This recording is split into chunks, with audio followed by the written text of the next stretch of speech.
ಅಕ್ಕ ನಮಸ್ಕಾರ. ಎಲ್ಲಿಂದ ಬಂದಿರೋದಕ್ಕ ನೀವು? ಬೆಂಗಳೂರಿಂದ. ಅಕ್ಕ ಈ ದೇವಸ್ಥಾನ ಹೆಂಗೆ ಗೊತ್ತಾಯ್ತು ನಿಮಗೆ? ಯೂಟ್ಯೂಬಿನ ಅಕ್ಕ. ಇಲ್ಲಿ ನೀವು ಮನಸ್ಸಿಗೆ ತಿಳ್ಕೊಂಡಿದ್ದು ಸ್ವಾಮಿಗಳು ಹೇಳಿದ್ದಾರೆ. ನಿಮ್ಗೆ ಎಷ್ಟು ಖುಷಿ ಆಯಿತು? ನೀವು ಏನು ತಿಳ್ಕೊಂಡಿದ್ದೀರ? ನಾವು ಏನು ಪ್ರಾಬ್ಲಮ್ ಅಂತ ಹೇಳಕ್ಕೆ ಮುಂಚೆನೇ ಅವ್ರು ಏನಂತ ಗೊತ್ತಾಗಿದೆ, ಅದಕ್ಕೆ ನಮ್ಗೆ ಖುಷಿ ಆಯಿತು. ಇವಾಗ ಏನು ಕೇಳಿದೀವಿ ಅದಾಗುತ್ತೆ ಅನ್ನೋ ಒಂದು ನಂಬಿಕೆ ಸ್ವಲ್ಪ ಬಂದಿದೆ. ಸರಿ. ನಿಮ್ಮ ಹೆಸರು? ಎಲ್ಲಿಂದ ಬಂದಿರೋದು? ಹಾಸನಿಂದ. ಈ ದೇವಸ್ಥಾನ ಮುಂಚೆ ಗೊತ್ತಿದ್ದ ಇಲ್ಲ ಯೂಟ್ಯೂಬಿನ ನೋಡ್ಕೊಂಡು? ಹೌದಾ. ನಿಮ್ಮ ಈ ದೇವಸ್ಥಾನದ ಬಗ್ಗೆ ಸ್ವಲ್ಪ ಹೇಳಿ. ಎಲ್ಲ ನಾವು ನಮ್ಗೆ ಏನು ಅನ್ಕೊ ಬಂದಿದ್ದು ಅದನ್ನೇ ಎಲ್ಲ ಕರೆಕ್ಟಾಗಿ ಹಂಗೆ ಹೇಳೋದು. ನಿಮ್ಮ ಸಮಾಧಾನ ಆಯಿತಾ ಮನಸ್ಸಿಗೆ?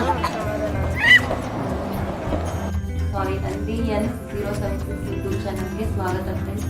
ಯಾರೆಲ್ಲ ನಮ್ಮ ಚಾನಲ್ನ ಸಬ್ಸ್ಕ್ರೈಬ್ ಮಾಡ್ಕೊಂಡಿದ್ದೀರೋ, ವೀಡಿಯೋಸ್ ನೋಡ್ಕೊಂಡಿದ್ದೀರೋ, ದಯವಿಟ್ಟು ಶೇರ್ ಮಾಡಿ, ಕಮೆಂಟ್ಸ್ ಮಾಡಿ, ಸಬ್ಸ್ಕ್ರೈಬ್ ಮಾಡಿಕೊಂಡು ವೀಡಿಯೋಸ್ ನೋಡಿ ಫ್ರೆಂಡ್ಸ್. ಪ್ರತಿಯೊಂದು ವೀಡಿಯೋನೂ ನಿಮ್ಗೆ ಇಷ್ಟ ಆಗುವಂಥ ಯೂಸ್ಫುಲ್ ಆಗುವಂಥ ವೀಡಿಯೋಗಳೇ ಆಗ್ತಾ ಇದ್ದೀವಿ. ಈ ವಿಡಿಯೋಗಳಿಂದ ನಿಮ್ಗೆ ಏನಾದರೂ ಉಪಯೋಗ ಆಗಿದ್ದರೆ ನಿಮ್ಮ ಫ್ಯಾಮಿಲಿ ಸರ್ಕಲ್ಗೆ, ಫ್ರೆಂಡ್ಸ್ ಸರ್ಕಲ್ಗೆಲ್ಲ ಶೇರ್ ಮಾಡಿ, ಅವ್ರಿಗೂ ಯೂಸ್ಫುಲ್ ಆಗುವಂಥದ್ದು ನೀವು ಮಾಡ್ಬೋದು. ಮತ್ತು ನಮ್ಮ ಹೊಸ ಚಾನಲ್ನ ನೀವು ಬೆಳೆಸ್ತಾ ಇದ್ದರೆ ನಮಗೆ ಇನ್ನೂ ವಿಡಿಯೋಗಳು ಮಾಡೋದಕ್ಕೆ ಪ್ರೋತ್ಸಾಹ ಮಾಡ್ತೀವಿ. ದಯವಿಟ್ಟು ಇದೇ ಥರ ಬೆಳೆಸ್ತಾ ಇದ್ದೀವಿ, ವಿಡಿಯೋಗಳು ನೋಡ್ತಾ ಇದ್ವಿ. ನಮ್ಮ ಯೂಟ್ಯೂಬ್ ಚಾನಲ್ ನಿಮ್ಗೆ ಇಷ್ಟ ಆದರೆ ದಯವಿಟ್ಟು ಸಬ್ಸ್ಕ್ರೈಬ್ ಮಾಡ್ಕೊಂಡು ವೀಡಿಯೋಸ್ ನೋಡಿದ್ವಿ. ಇದೇ ಥರ ಬೆಳೆಸ್ತಾ ಇದ್ವಿ. ಹೆಚ್ಚು ವಿಡಿಯೋ. ಭಾರತ್ ಮಾತಾ ಕಿ ಜೈ ಶ್ರೀರಾಮ್, ಜೈ ಶ್ರೀರಾಮ್, ಜೈ ಶ್ರೀರಾಮ್, ಜೈ ಶ್ರೀರಾಮ್, ಜೈ ಶ್ರೀರಾಮ್, ಜೈ ಜೈ ಶ್ರೀರಾಮ್.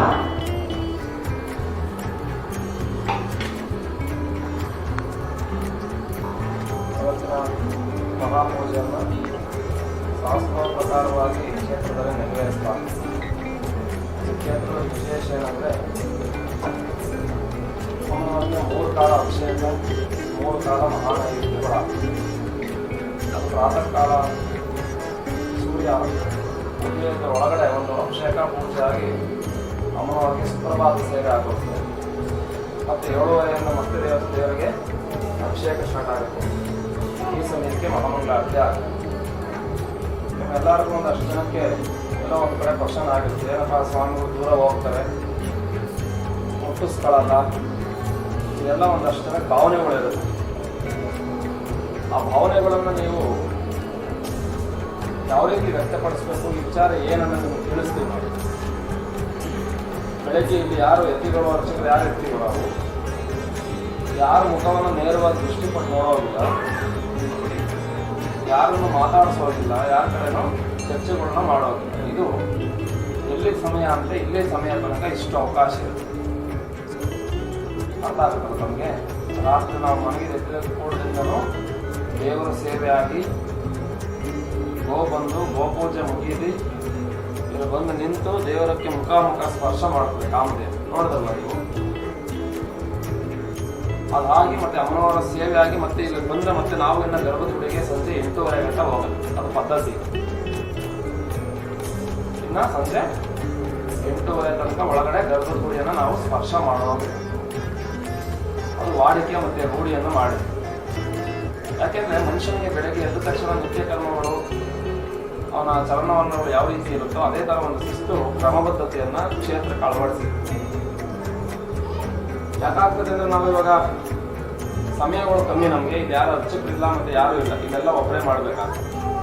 ಪ್ರತಿಯೊಂದು ಸೇವೆಯನ್ನು ಅರ್ಚಕರು, ಸ್ವಾಮಿಗಳು ಯಾರು ಇರ್ತಾರೋ ಅವರೇ ನಿರ್ವಹಿಸ್ಬೇಕು. ಮತ್ತೊಬ್ಬರು ಇಲ್ಲಿವರೆಗೆ ಗರ್ಭದ ಗುಡಿ ಒಳಗಡೆ ಯಾರನ್ನೂ ಪ್ರವೇಶ ಮಾಡಲಿಲ್ಲ.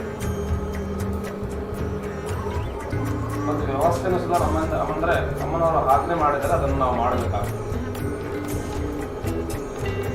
ಅದಕ್ಕೆ ನಾವು ನಿಮ್ಮಲ್ಲಿ ಹೇಳೋದು, ನೀವೆಲ್ಲ ಬಂದು ಬೆಳಗ್ಗೆನೆ ನೋಡ್ತಾ ಇದ್ವಿ. ಒಂದಷ್ಟು ಜನ ಕಾಲ ಮೇಲೆ ಕಾಲ ಹಾಕಿದ್ರಿ, ಒಂದಷ್ಟು ಜನ ಫೋನ್ ಹಿಡ್ಕೊಂಡಿದ್ರಿ, ಒಂದಷ್ಟು ಜನ ಮೆಸೇಜ್ ಮಾಡ್ತಾ ಇದ್ರಿ, ಒಂದಷ್ಟು ಜನ ಮಾತಾಡ್ತಾ ಇದ್ರಿ. ಏನೋ ಒಂಥರ ವಿಚಿತ್ರವಾದ ಭಾವನೆಗಳು ನಿಮ್ಮಲ್ಲಿ ವ್ಯಕ್ತವಾಗ್ತವೆ, ಹೌದಲ್ಲ? ಆದರೆ ನಾವು ಬಂದಿರೋ ಕಾರಣ ಏನು, ನಮ್ಮ ಕರ್ತವ್ಯ ಏನು ಅನ್ನೋದನ್ನ ಯಾರಿಗೂ ಅರಿವಿನ ಜ್ಞಾನನೇ ಇದೆ. ಇಲ್ಲೇ ಹೋಗಿ ಒಂದು ಕ್ಷೇತ್ರಕ್ಕೆ ಹೋದ ತಕ್ಷಣ ಎಲ್ಲ ನಿಮ್ಮ ನಿತ್ಯ ವಸ್ತುವನ್ನ ಏನ್ ಮಾಡಬೇಕು, ಒಂದ್ ಕಡೆ ಇಡಬೇಕು. ಹೋಗಿ ಕುತ್ತಿ ಸನ್ನಿಧಾನ ದರ್ಶನ ಆಗೋ ತನಕ ಪ್ರದಕ್ಷಿಣೆ ಮಾಡ್ತಾ ಇರಬೇಕು. ಇಲ್ಲ ಅಂದ್ರೆ ದೇವರ ಜಪವನ್ನ ಮಾಡಬೇಕು. ಬಿಟ್ಟು ನಮ್ಮ ತನವನ್ನೇ ನಾವು ಮರೆತಿದ್ದೆ ಆದರೆ ಫಲ ನಮಗೆ ಯಾವ ರೀತಿ ಸಿಗ್ತದೆ? ಭಗವಂತನ ನಾಮಸ್ಮರಣೆಯನ್ನು ಅನಂತ ಫಲಗಳು ಸಿಗ್ತದೆ. ಭಗವಂತನ ಅಂದ್ರೆ ಪ್ರದಕ್ಷಿಣ ನಮಸ್ಕಾರದಲ್ಲಿ ಅನಂತ ಫಲಗಳನ್ನು ನಾವು ಪಡೆಯಬಹುದು. ಅದನ್ನು ನಾವು ಬೆಳೆಸ್ಕೋಬೇಕಾಗ್ತದೆ. ನಾವು ಇವಾಗ ಏನಾಗ್ತದೆ ಅಂದ್ರೆ ನಾವು ಈ ಕರ್ತವ್ಯ ಏನಾದ್ರು ಈ ತರ ಶಿಷ್ಟಾಚಾರ ಮಾಡ್ಕೊಳ್ಳಿಲ್ಲ ಅಂದ್ರೆ ಯಾರಾದ್ರೂ ಒಂದು ಕೈ ಮುಗಿದ ನಾವು ಅವನ ಕೈ ಮುಗಿದ್ವಿ. ಹೌದು, ಸ್ವಾಮಿ ಪೂಜೆ ಎಷ್ಟೊತ್ತಿಗೆ ಅಂದ್ರೆ ಅದನ್ನು ಮಾತಾಡಬೇಕು. ಸಮಯಗಳು ಮತ್ತೆ ಮತ್ತೆ ಮನುಷ್ಯನಿಗೆ ಬರಲ್ಲ.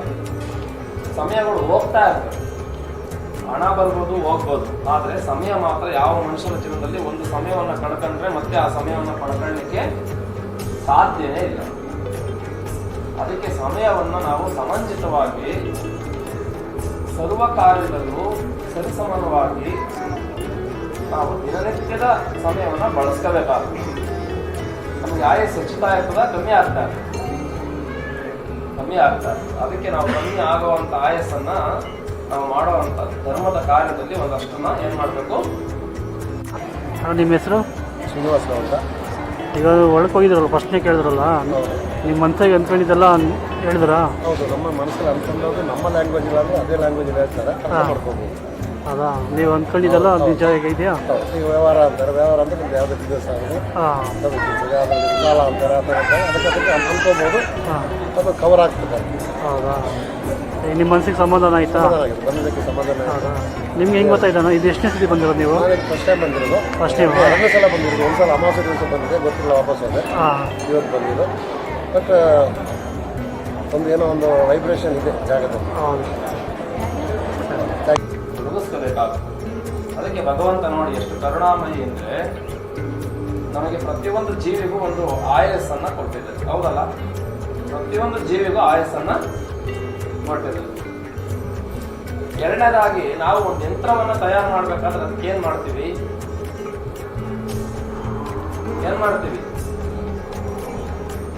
ಎಲೆಕ್ಟ್ರಿಷಿಯನ್ ಸ್ವಿಚ್ ಹಾಕಿದ್ರೆ ಯಂತ್ರ ಏನ್ ಮಾಡ್ತದೆ? ಕೆಲಸ ಚಾಲು ಆಗುತ್ತೆ. ಹೌದಾ ಇಲ್ಲ? ಅದೇ ಭಗವಂತ ನಮ್ಗೆ ಆ ಥರ ಸ್ವಿಚ್ ಇಟ್ಕೊಳ್ಳಿಲ್ಲ. ನಮ್ಮನ್ನ ಏನ್ ಮಾಡ್ದ? ಎಲ್ಲವನ್ನ ಕೊಟ್ಟು ನಮ್ಮನ್ನ ಸ್ವತಂತ್ರವಾಗಿ ಬಿಟ್ಬಿಟ್ಟು ಏನ್ ಮಾಡ್ತೀವಿ ನೋಡೋಣ, ನಾವು ನೋಡ್ತೀವಿ. ಹೌದಾ ಇಲ್ಲ? ಅವನೇನಾದ್ರೂ ಸ್ವಿಚ್ ಆನ್ ಅಂಡ್ ಆಫ್ ಅವನ ಕೈಯಾದ್ರೆ ಇಟ್ಕೊಂಡಿದ್ರೆ ನಾವ್ ಹೇಗಿರ್ತೀವಿ? ಹೌದಾ ಇಲ್ಲ?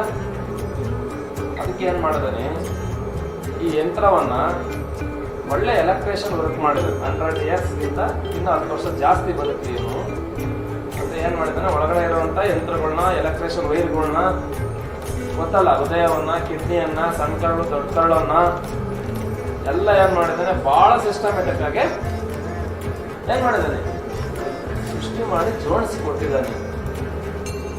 ಅಂತ ಭಗವಂತನಿಗೆ ನಾವು ಸದಾಕಾಲ ಅನಂತ ಅನಂತ ಪ್ರಣಾಮಗಳನ್ನ ಮಾಡಿಕೊಂಡು ದೇವತಾ ಕಾರ್ಯದಲ್ಲಿ ನಾವು ಸಮಯವಿದ್ದಾಗ ಅದನ್ನ ಸಮಂಜಸವಾಗಿ ಬಳಸ್ಕೋಬೇಕಾಗ್ತದೆ.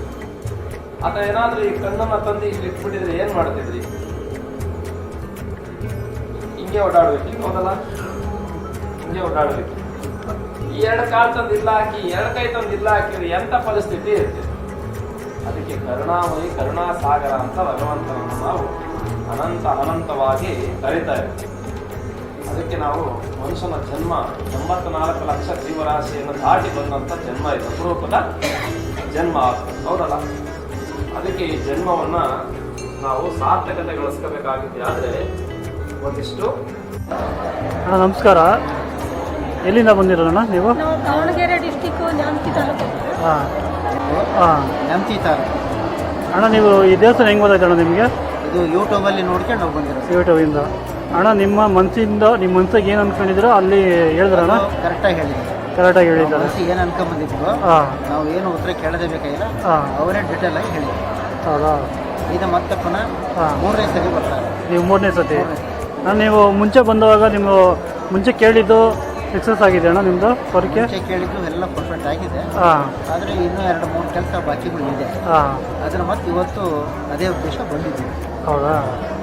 ನಿಮ್ಮ ಮನಸ್ಸಿಗೆ ಸಮಾಧಾನ ಆಯ್ತಣ್ಣ ಇಲ್ಲಿ ಬಂದಮೇಲೆ? ಸಮಾಧಾನ ಅಂದರೆ ಈಗ ಮತ್ತೆ ಪುನಃ 10ನೇ ತಾರೀಕಿಗೆ ಬರ್ಲಿಕ್ಕೆ ಹೇಳಿದ್ದಾರೆ. ಬಂದ ಮೇಲೆ ಅದೇನು ಸರಿ ಮಾಡ್ಕೊಡ್ತೀವಿ ಅಂತ ಹೇಳಿದ್ದಾರೆ. ಸರಿ, ತುಂಬ ಥ್ಯಾಂಕ್ಸ್.